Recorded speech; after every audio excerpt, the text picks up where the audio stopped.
15ই জুলাই যারা যুবলীগ ছাত্রলীগ দিয়ে এখানে হামলা করিয়েছে, আমরা তাদের দৃষ্টান্তমূলক শাস্তির দাবিতে এখানে দাঁড়িয়েছিলাম। 15 তারিখ আপনারা কোথায় অবস্থান করছেন? প্রথমে যদি বলি আমার নিজস্ব যে প্রতিষ্ঠান ইডেন কলেজে, প্রথমে আমরা ইডেন কলেজে যখন নাকি অবস্থান নেই, ইডেন কলেজে আমাদের ছাত্রলীগের যে নেত্রীরা ছিল তারা আমাদের উপরে হামলা করে আমাদেরকে এক পর্যায়ে গেট থেকে বের করে দেয়। এর পরবর্তীতে আমরা শিক্ষার্থীরা মিলে আরও কয়েকজন শিক্ষার্থীরা মিলে আমরা গেট ভেঙে আমরা শত শত শিক্ষার্থীদের নিয়ে রাজু ভাস্কর্যে আসি, প্রায় 500 নারীদেরকে নিয়ে। তারপর আমরা দেখি যে এখানে একের পর এক এখানে নারীদের উপরে কিভাবে যখন সমাবেশ শেষ হয় তারপরে এখানে ছাত্রলীগ যুবলীগ হামলা করে।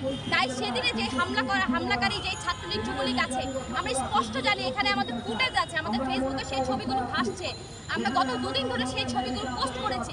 তারপর আমরা দেখছি যে এদের কোনো বিচার হচ্ছে না, এদেরকে কোনো বিচারের আওতায় নিয়ে আসা হচ্ছে না।